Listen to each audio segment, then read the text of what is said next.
नमस्कार दोस्तों, मेरा नाम कौशल किशोर है। मैं कहानी के सिलसिले में फिर से एक कहानी लेकर के प्रस्तुत हूँ।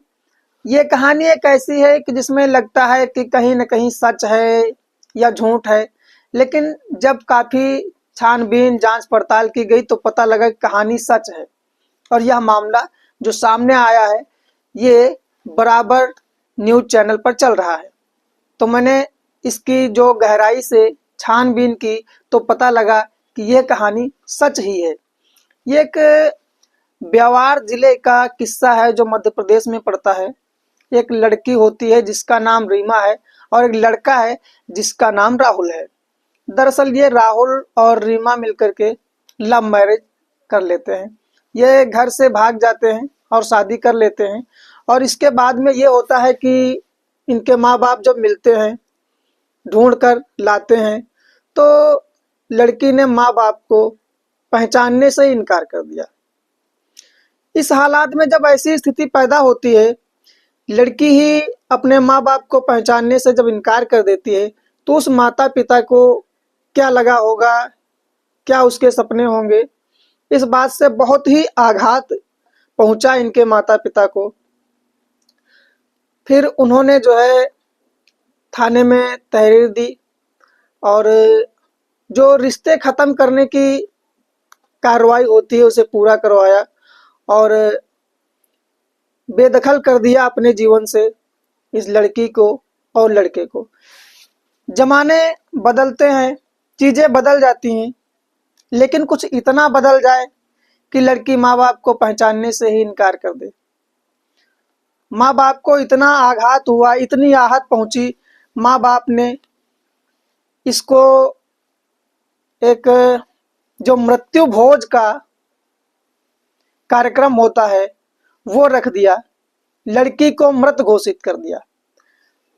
इनके माता पिता इतने दुखी हुए कि लड़की को मृत घोषित करके मृत्यु भोज का कार्यक्रम रख दिया। और यहाँ ऐसा ही नहीं, तमाम लोग, काफ़ी लोग आए भी, इकट्ठा हुए और उस कार्यक्रम को उसी तरह से संजोया गया।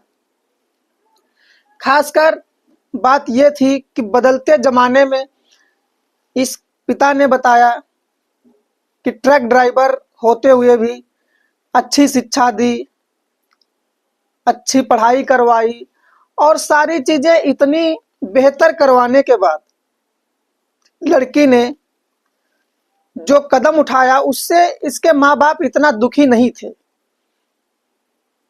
लेकिन इतने हालातों से गुजर करके जिस बाप ने बेटी को इतनी मेहनत से पढ़ाया होगा, इतनी मेहनत से सपने सजाए होंगे, इतनी मेहनत से अच्छा घर परिवार ढूंढने की कोशिश की होगी, उस लड़की ने इस तरह से अपने माँ बाप को पहचानने से इनकार कर देगी, ये बहुत ही घातक लगा उनको।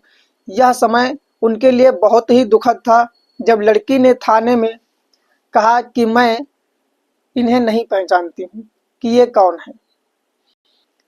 उस समय उसके माता पिता को बहुत तकलीफ हुई और फिर इनके माता पिता ने बस इसीलिए ये कदम उठाए और मृत्यु भोज का कार्यक्रम रखा और कहा कि मेरी लड़की मर गई है। यह सनसनीखेज खबर सुनते ही सारे लोग फोन पर बात करना शुरू किए इनके पिताजी से, लड़की के, कि आखिर ऐसा क्यों कर रहे हैं। तो उसने बताया कि इसके पीछे दो कारण हैं। एक तो लड़की ने पहचानने से इनकार कर दिया और दूसरा ये कह दिया कि मैं ना इन्हें जानती हूँ और ना ही कभी इनसे मिली हूँ। पिता ने कहा कि वो लाड़ प्यार दुलार जो भी मैंने दिया, इतना कुछ कोशिश की, इतने सपने, इतनी सारी चीज़ें जो मैं आज तक संजोए रखा, इसकी तस्वीरें, इसके साथ मेरे फ़ोटो, मैं आज सारे फ़ोटो, सारी तस्वीरें जला करके अपनी ज़िंदगी की बिल्कुल अहमियत से इतना दूर कर देना चाहता हूँ, मैं इतना भूल जाना चाहता हूँ। मैं ये शोक दिवस इसीलिए रख रहा हूँ कि मेरे जीवन में बस ये एक समझौता हो जाए कि मेरी बेटी अब इस दुनिया में नहीं रही और ना ही मैं कभी मिलने की कोशिश करूँगा। और इसको भी हमसे कभी भी संबंध बनाने की या रिश्ते बनाने की कोई भी जरूरत नहीं है। इसी हालात को देखते हुए समाज के कई लोगों ने यह संदेश भेजा कि कितना भी माँ बाप से दूर होना, कैसा भी हो, लेकिन इतना दूर होना कि माँ बाप को पहचानने से इनकार कर देना, यह बहुत ही गलत है। इसलिए यह संदेश जिन जिन लोगों ने डाला है उनके नाम है कुछ, ये राजवीर चौहान, इन्होंने कहा है कि ऐसे लोगों को समाज से बेदखल करना ही जरूरी है। राम कुमार वर्मा, इन्होंने कहा है कि अच्छा हुआ जो भी माता पिता ने इनके किया। और ये है अजय कुमार त्रिवेदी, इनका कहना है कि ऐसा ही होना चाहिए। रामनाथ लोधी, आप भी सही कह रहे हैं, इन्होंने भी कहना है कि इन लोगों के साथ ऐसा ही होना चाहिए, भूल जाना ही जरूरी है। तो सभी लोगों का यही मानना है कि स्थिति इतनी गंभीर मत पैदा करो कि माँ बाप को इतनी आहत हो। ये किस्सा हमारे सामने आया, इसलिए आप लोगों को सुनाया। कमेंट में बताना कि क्या सही है क्या गलत है। नमस्कार।